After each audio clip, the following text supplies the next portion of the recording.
I'm going to share with you kind of my perspective on money, how I see it, and just my philosophy for life, and how God has put me in a place where I was able to soak up wisdom from people around me and use that to get to the place I am today. The More Movement Crew.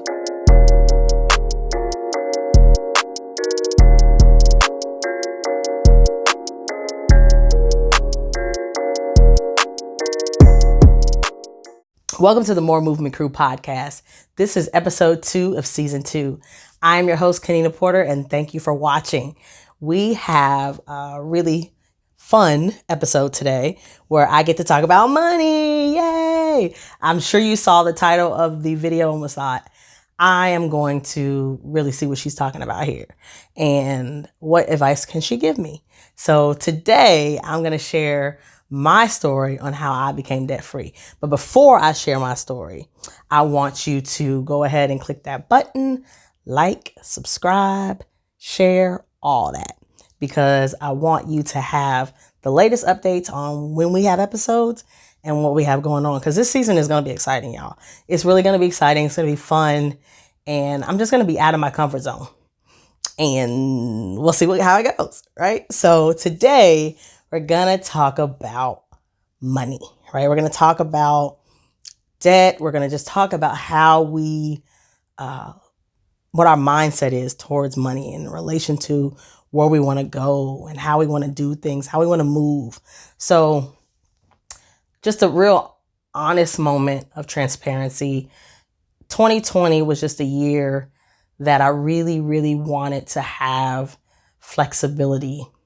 I really wanted to move different. I even had a conversation with a friend the other day and I was like, I'm moving different in 2020. And so I said that, we were joking and, I just was being my usual self, but I really, really mean that. Like I really wanted to move different in 2020. And so December of 2019, I thought, okay, now how can I make a financial decision to really help me to be able to do that in the upcoming year?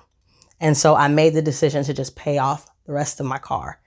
I was hesitant because I was like, man, it's a big amount of money that's going to be missing out of my account. And what if an emergency comes up? Da, da, da, da. So I was really hesitant to do it. But I realized that if I were to pay off my car, then that would be a monthly expense that I wouldn't have to pay. And then I could just pay myself back. And so I made the decision to pay off my car, and then I became debt free.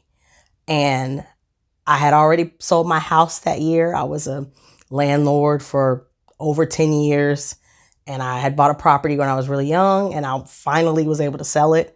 And I was excited about that. And so debt was just kind of slowly but surely being eliminated. So this is a journey. It wasn't like I became debt free overnight and just wrote a big check and paid off everything. No, it's a process, and you have to have strategy, and you have to leverage your resources, and you just have to plan, right? You have to plan for being out of debt, right? Because it's a mindset. When we think about money, we need to think about it and use it as a tool, right? A tool that we use to accomplish things and to bless other people, right? We don't use it for power. We don't use it to be better than anybody else or to control people. We use it as a tool.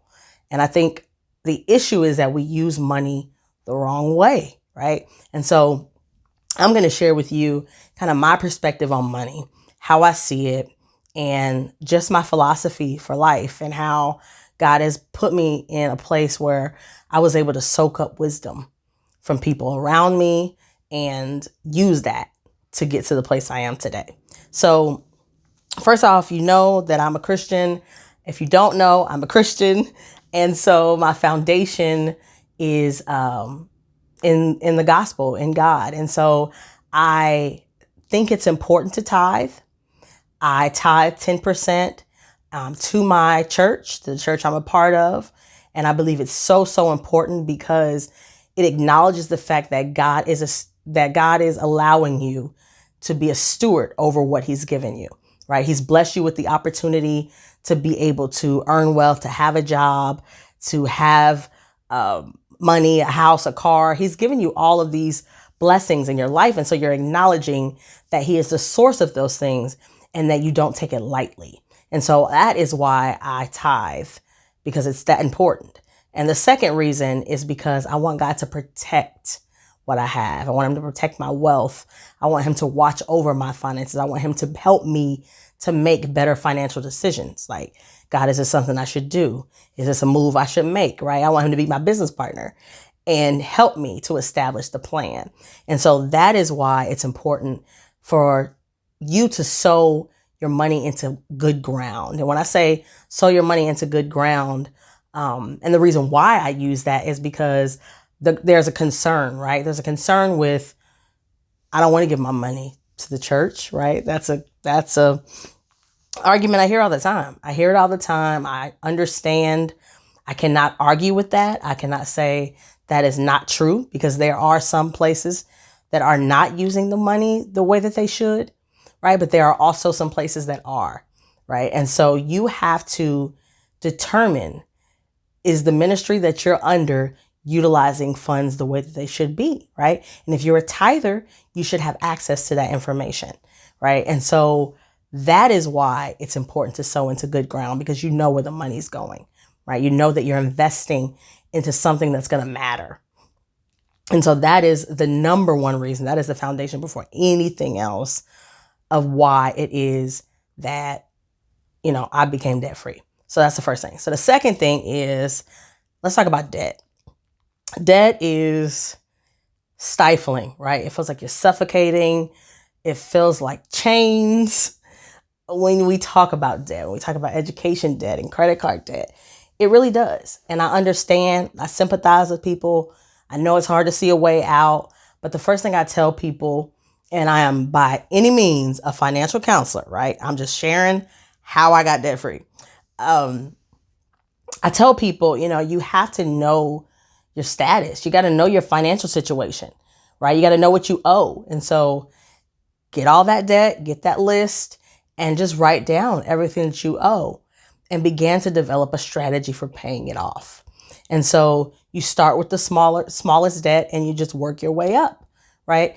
Dave Ramsey has a great program and a plan for paying off debt that you should definitely check out.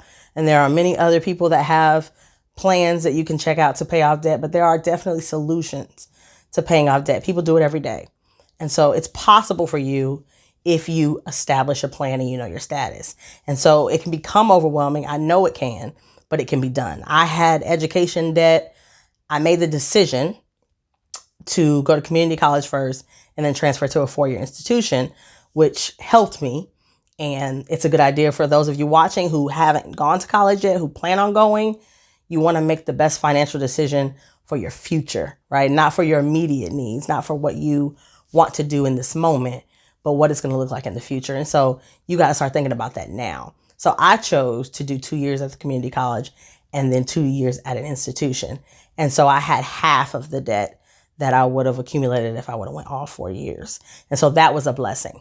And then I was able to obtain a graduate degree by working for the institution. And so they had a tuition assistance program as an employee that I took advantage of. And so there are companies that you may be working at or companies that you know, where if you work there, you can get tuition assistance.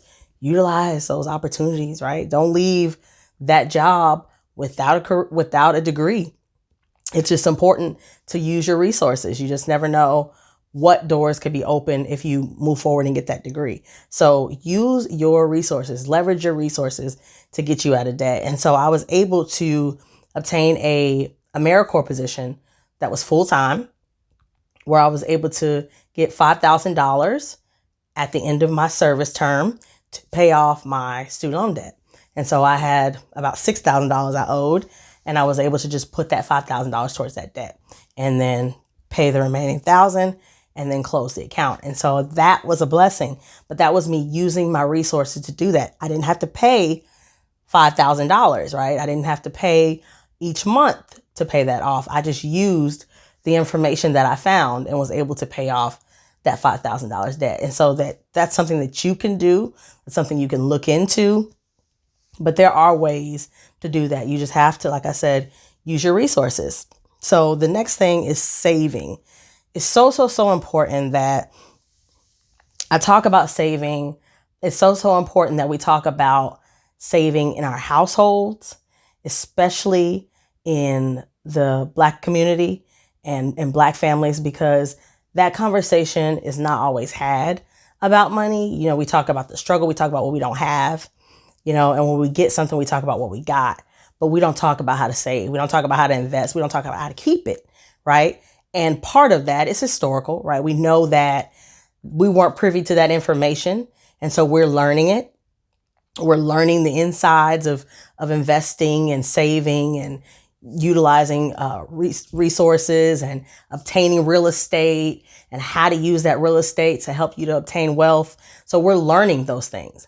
But the conversation has to take place at home when it comes to raising your children, because they're building wealth in their age, and then they can create a legacy, right? You're building a legacy for your family. And so saving is something that we should teach our children to be like second nature. I always tell my students, you know, when you get paid, you have your bills, right? And then you pay yourself.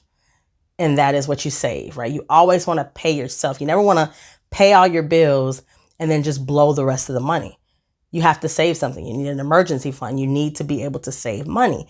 And so you never want to not pay yourself. You never want to not save, because you never know what the circumstance may be. You never know what emergency you're going to run into. So saving is important. It really is important.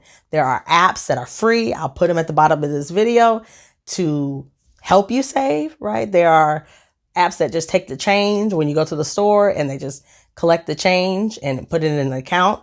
And so those are easy ways to save and easy ways to teach your children to save. And so that is also how you stay debt free, right? Because you have a savings to help you when an emergency comes.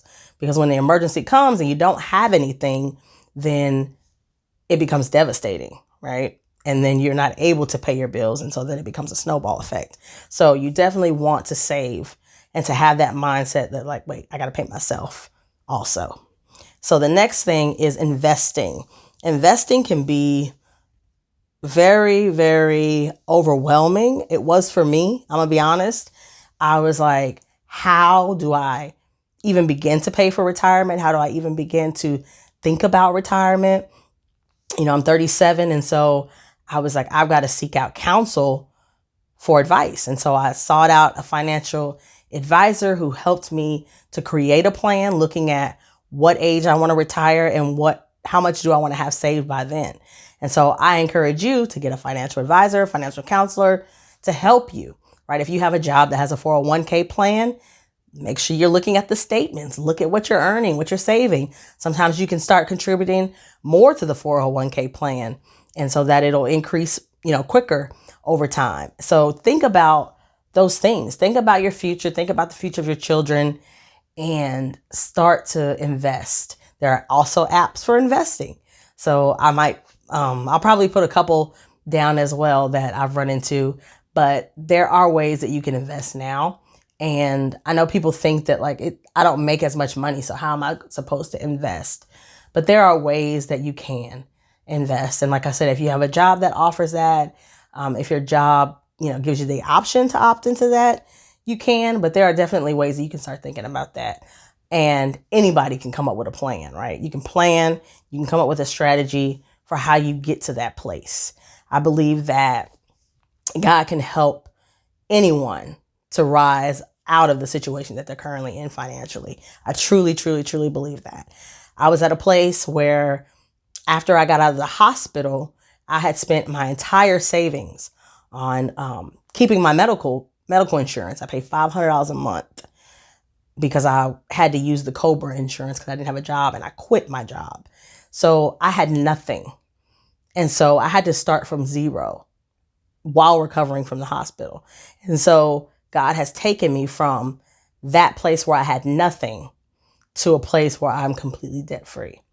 And so I say that almost with tears in my eyes because I'm just so grateful that He was able to help me through that time, right? Because I was faithful, I was consistent, I trusted him and I used my resources the way I'm supposed to, he helped me through it. And so he can definitely help you through it, and you can have the same outcome. And so the last thing I think is also important is mentorship. It's important for us to surround ourselves with people who are going where we want to go, people who have the knowledge to get us there, and to build yourself a circle of people who are achieving things. And so I was blessed, and I know it was God who put me in a class taught by Vanessa Lindley. Shout out to her out in New York. She has a consulting firm. I will put her link to the bottom of this video. She's so dope. I really appreciate it. But she challenged me in that class, and she really helped me to think about where it is that I want to go and how do I get there and how can I make the decisions that will help me to accomplish my dreams and what I want to do. And so she really put that passion in us, the whole entire class, not just me, and gave that to us so that we can share that with others. And so that's what I'm doing here today, is that I want to be able to share my knowledge with other people. And so that's why I decided to tape this episode, is because I want people to know how I was able to do it. And so I didn't do it alone. I didn't do it just by my own information, my own thinking. I had a lot of people who helped me. I had wisdom. I sought out wisdom. That's a key thing, is that you have to get up and do something, right? Because when we talk about the more movement, we talk about achieving more, right? We are required to do more, right? I want to travel. I want to produce one day. I want to do a documentary one day, right? But that's going to require me to personally get myself to a position where I'm going to have to do more, right? I'm going to have to stretch myself a little bit more. With this vegan lifestyle, it's not easy, right? But I realize that if I want to be healthy enough to do the things that I want to do, I'm going to have to stretch myself. And so if you want more, you're going to be required to do more. And so those are the ways that I was able to be debt free.